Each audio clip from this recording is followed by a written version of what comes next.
an incarcerated individual at the California Men's Colony, San Luis Obispo, California. This call and/or telephone number will be monitored and recorded. You have a prepaid call. You will not be charged for this call. To accept this call, say or dial 5 now. Hello, Lionel. Great to connect with you. How you doing? I'm good. Why don't you tell us who you are and a little bit about your background? Well, I'm a little C man from out of the South, born and raised on birds. Right now, I'm at the moment incarcerated, manslaughter. They gave me 18 years for it though, but I'm almost done. It's almost over with.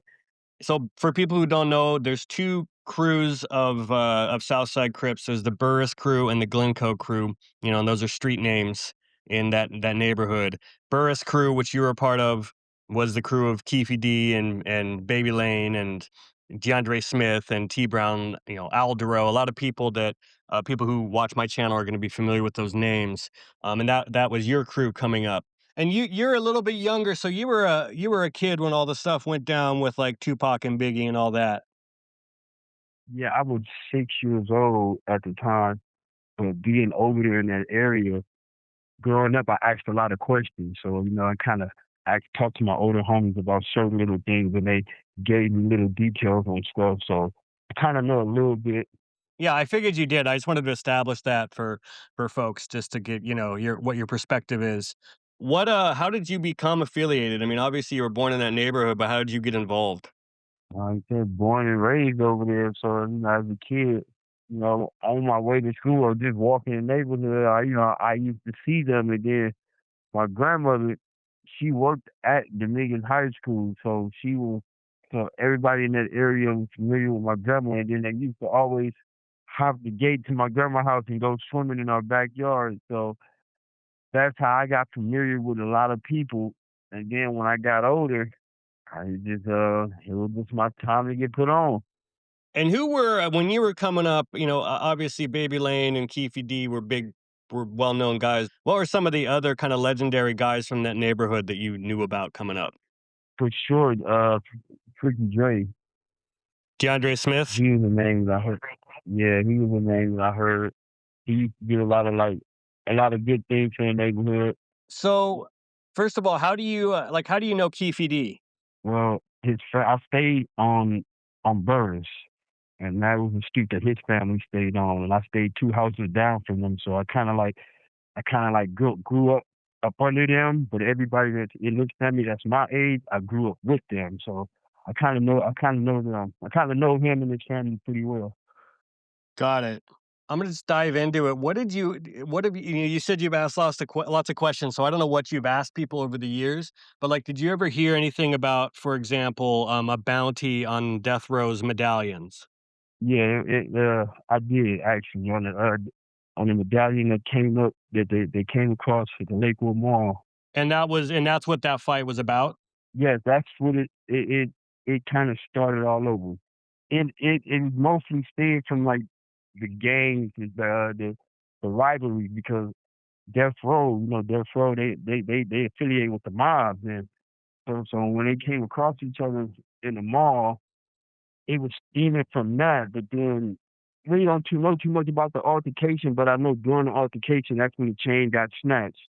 From what I heard, the homies was in there getting shopping. They seen him.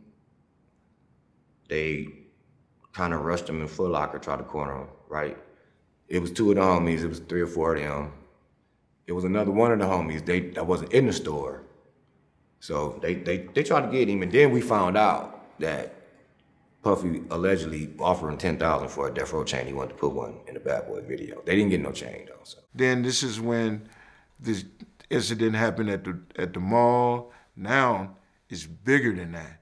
Trayvon got his shit snatched, or they tried to snatch his shit. He fought, he got his chain back. Now we got a problem. These cats done crossed the line. They done got at one of the homies. And who was it that jumped Trayvon? Baby Lane. There's conspiracy theorists out there that try to claim that like that fight didn't happen, even though I've talked to so many people that confirmed it. Oh no, it happened. It happened. Yeah. Did you ever hear anything about or I should say this, what have you heard about the whole Diddy connection with Southside? What was kind of the lore when you were growing up?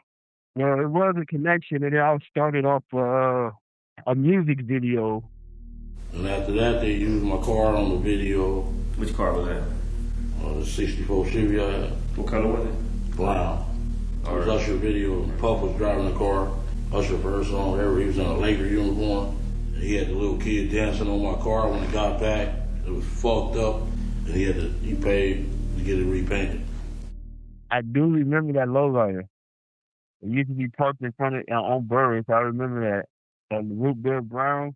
Oh, yeah. Yeah, I Keffe's. do remember that car. Yeah. But their family was known for having a lot of lowriders. Yeah, they had a hydraulics company that they owned, that Keffe's brother owned, called Compton Hydraulics, yeah. Yeah, they did. I remember that. And the whole Southside Car Club was really big down there. Mm-hmm. You know, at the time, Diddy was just up and coming, so he, promised them like, yeah, I'm gonna give y'all these VIP tickets. Y'all come through, represent. I got this up and coming artist Biggie, and I want y'all to come represent for us, and that's how everything got started. Right. One day, me and Zip rolling up Greenleaf, and the phone rang, and he wanted to speak to me. Like, man, you think it's cool to come out there for our concerts? I said, why not? Why you can't come? Talking about Big Boy CEO. I'm like, man, that dude ain't nothing. Come on. I'm like, yeah, it's cool, man. Just give us like 40, 45, 50 tickets. So he didn't give you no money, no security, nothing like that, just tickets? He gave us some tickets, and I brought the crew. What happened in San Diego and how'd that develop? Zip came on the street. Said the boy wants us to come down there to the concert. We jumped in Zip van and my SS and rode down there. So I was in my own car. It was me, Lane, Big Dre, and somebody else jumped in. Everybody else jumped in the van with him, the party van. You ran into Puffy at the hotel or at the concert? We ran into him at the concert, then we went to the hotel after the concert. I've heard that Orlando Anderson's mother still has like Bad Boy Records swag and like concert passes from back then. Kind of proud of that connection to Diddy and them from back then, and that there's at least 2 pictures of Puffy with Keffe and some of the Southsiders. One of them's like in a club, and another one's like in a park. Have you ever heard anything about that? Well, not the pictures in detail, but I know they still have certain items, you know what I'm saying, from that connection. I mean, I know his mama, you know what I'm saying? Like, I've been knowing his mama all the way up from the day I was a kid, all the way up until I got her locked up for this case. Like, I'm always see her, so it's like, it's true, they still have certain items from that, but they keep it tight though. They keep it, close to chest. Certain items they don't want to lose, and they don't want certain people to know about certain things.